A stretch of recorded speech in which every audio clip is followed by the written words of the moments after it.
Edward VIII is best known for abdicating the throne in favor of living out his days with the love of his life, Wallis Simpson. However, his links to an infamous sex worker could be more controversial still. Marguerite Libert's extraordinary life took her from Paris brothels, to an Egyptian palace, to the dock of the Old Bailey. Once famous as a celebrated high society sex worker in Paris, where she seduced Edward, she gained further notoriety when she stood trial for murder in 1923. In The Prince, the Princess and the Perfect Murder, historian Andrew Rose explains how history has treated her misdemeanor as a crime of passion, an execution.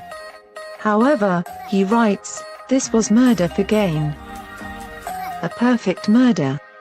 Marguerite was introduced to Edward VIII during World War I when the then Prince of Wales was on leave from the Western Front in Paris. She was a professional courtesan and Edward was infatuated with her at first sight. He eventually broke off the liaison to pursue an affair with a married Englishwoman, but Marguerite kept his gushing indiscreet love letters. By the Roaring Twenties, she was a fabulously wealthy woman after a strategic divorce, then a second marriage to an Egyptian cotton magnate, Ali Fahmy. His honorary title was Bey, and the couple styled themselves as Prince and Princess when they visited their favorite high society haunts in Paris and London. When Fahmy was found dying in London's Savoy Hotel in 1923 from 3 gunshot wounds to the head, Marguerite was the prime suspect. The couple had turned heads at supper in the hotel's dining rooms that evening with their rowing. Marguerite, dressed in a bespoke white Coco Chanel gown, had threatened her husband with a wine bottle, shouting, "You shut up or I'll smash this over your head." Fahmy replied, "If you do, I'll do the same to you." This altercation then turned into a violent argument in their suite. At around 2:30 am, hotel porters heard 3 shots fired in rapid succession. They found the gruesome scene in the corridor outside the couple's rooms, with Fahmy bleeding profusely from a head wound from which protruded fragments of brain tissue and splintered bone. Marguerite was seen to throw down a large black handgun at the scene, her Chanel dress bloodied. Ali Fahmy died under an hour later at Charing Cross Hospital. She calmly gave a statement to police at Bow Street Station, "I did it. I have told the truth. It doesn't matter."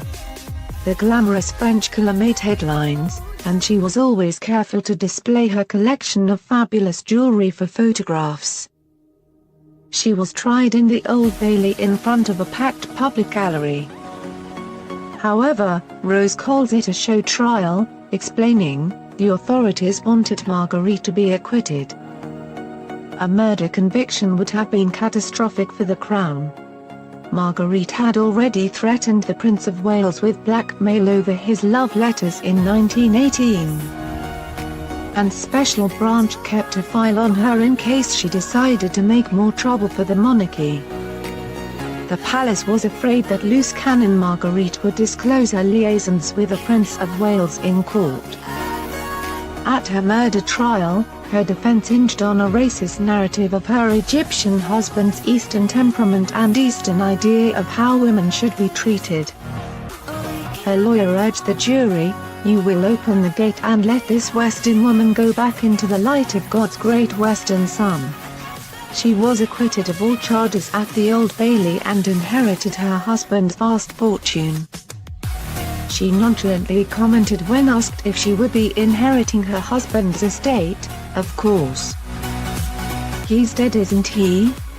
The incident went down in history as a crime of passion committed by a woman who barely knew how a pistol worked. However, Rose writes that Marguerite always had her prize of fabulous wealth in mind, who shot her cruel and violent husband in self-defense. She had already made up her mind to get rid of her tiresome husband, and put her calculated plan in action, Rose adds. She was finally provoked when she learned that Ali was making plans to divorce her and marry another woman, cutting off Marguerite's chance at his fortune. The idea that Marguerite, a pistol packer for 9 years, did not know how the firearm worked is laughable, he says. Her habit as a high-class courtesan in Paris was to sleep with a gun under her pillow, as she was afraid of robbers stealing her collection of jewels.